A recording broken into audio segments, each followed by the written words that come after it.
Okay, welcome to the Holy Land and this biblical site of the northern shore of the Sea of Galilee. Right here we're going to be talking about the restoration of Peter after he had denied Christ 3 times in Jerusalem before Christ's crucifixion. After Christ rose from the dead, he sent his disciples back to Galilee area and said, "Wait for me and I will appear to you there." He had also appeared to them in Jerusalem as well, but he was going to appear to them another time and meet them here in the Galilee area on the Sea of Galilee. So we have to understand a little bit of the background of the story, understanding that Peter had denied Christ 3 times, his Master and Lord, whom he had said just prior to the crucifixion, "Although all others deny you, I will not. I'm willing to die for you, follow you." And Christ said, you will deny me 3 times, and the cock will crow. And so we know the story how Peter denied Christ verbally 3 times, and then the 3rd time Peter and Christ's eyes met, made contact, and Peter felt overwhelming guilt, rightly so. And so the last contacts that Peter had really had significant were one of just tremendous guilt, overwhelming sorrow. He had denied his Lord. And so anyway, here on this seashore right here, we believe it's right in the same area. This is the same shoot area that we did the calling of Peter, because interestingly, where Christ called Peter and where he restored Peter was in the exact, I believe, location with the exact miracles taking place. So let's just look at a little bit of the background. The disciples had returned to their hometowns here on the northern shore of the Sea of Galilee after Christ had told them to come back. So they had come back here to their hometowns. Capernaum is just behind us in the distance. That's where Christ and many of the disciples lived. They undoubtedly felt very depressed and lonely, and like their whole world had just come to an end. I mean, all that they were building for in their mind, they thought that Christ was going to restore Israel's as a powerful nation, and they would be rulers with Christ. So in the Old Testament, there are prophecies that talk about Christ restoring and coming into power, and then there are prophecies that talk about his crucifixion and riding into Jerusalem on a donkey. So they didn't understand there were 2 phases to Christ's coming. He would come once as a humble servant on a donkey to be crucified, to serve us. But then the second time, at the end of the Great Tribulation, he comes back in power and great glory, establish his eternal kingdom. So they couldn't see that. So they thought that Christ was going to do that at this point. So they were all depressed, lonely, felt like their whole world had come to an end.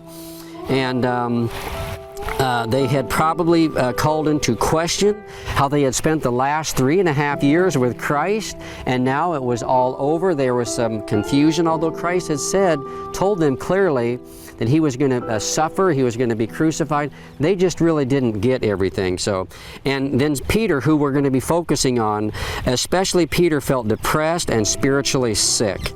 His last contact with Christ was that of hearing the cock crow in declaration to the fact that he had just denied his Lord and Master 3 times after he had just moments earlier said he would follow him even to death. So, here at this very area, you can see along the seashore here, right along this very area, is where we believe Christ called Peter, James and John, and performed a miracle wherein Christ preached, borrowed Peter's boat, and then told Peter to take it out a ways into the sea and to lower down his nets. And he caught so many fish that the boat was going to sink. Peter fell down, worshiped Christ, said, "Depart from me, I'm a sinful man." And Christ said, "From now on, you're going to be a fisher of men." So Christ called Peter by doing a miracle of a heavy catch of fish.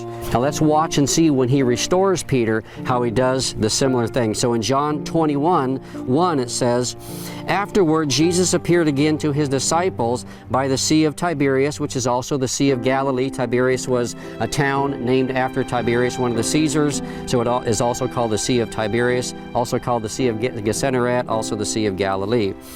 It happened this way. This is how it happened. Simon Peter, Thomas, called Didymus, Nathanael from Cana in Galilee, the sons of Zebedee, who were James and John, and 2 other disciples were together. I'm going to fish, Simon Peter told them, and said, we'll go with you. The other said, we'll go with you. So anyway, they're all going to go out to fish. And so they went out and got into the boat, but that night they caught nothing. Early the next morning, Jesus stood at the shore, but his disciples did not realize it was Jesus. So notice how when Christ called Peter, they had spent the night fishing, caught nothing. In this account, where he's going to restore Peter, they had spent the night before fishing as well, caught nothing. So the exact same scenario unfolds.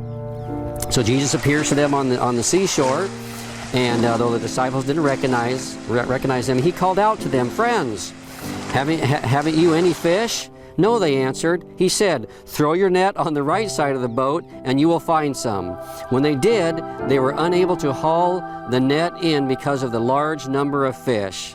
Then the disciple whom Jesus loved, which was John, said to Peter, it is the Lord. As soon as Simon Peter heard him say, it is the Lord, he wrapped his outer garment around him, for he was probably in his fishing garment, and he jumped into the water. The other disciples followed in the boat, towing the net of fish, for they were not far from the shore, about 100 yards. When they landed, they saw a fire of burning coals.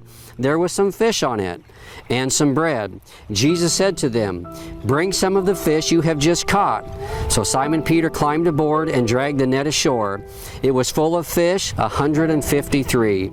But even with so many, the net was not torn. Jesus said to them, come and have breakfast. None of the disciples dared ask him, who are you? They knew it was the Lord. Jesus came, took the bread and gave it to them, and did the same with the fish. This was now the third time Christ appeared to the disciples after he was raised from the dead. So, here Christ reinstates Peter, and then they eat, and then Christ has a conversation with Peter in his restoration. So when they had finished eating, Jesus said to Simon Peter, this is in John 21:15, he said to Simon Peter, do you truly love me more than these? Yes, Lord, he says, you know that I love you. Jesus said, feed my lambs. Again, Jesus said, Simon, son of John, do you truly love me? He answered, yes, Lord, you know that I love you. Jesus said, take care of my sheep. The third time he said to him, Simon, son of John, do you love me? And each time he was using a Greek word which is a little bit stronger. Peter was hurt because Jesus asked him the third time, do you love me? He said, Lord, you know all things. You know that I love you. Jesus said, feed my sheep. So, it's interesting that the exact similar miracle took place in the restoration of Peter as it did with Peter's calling.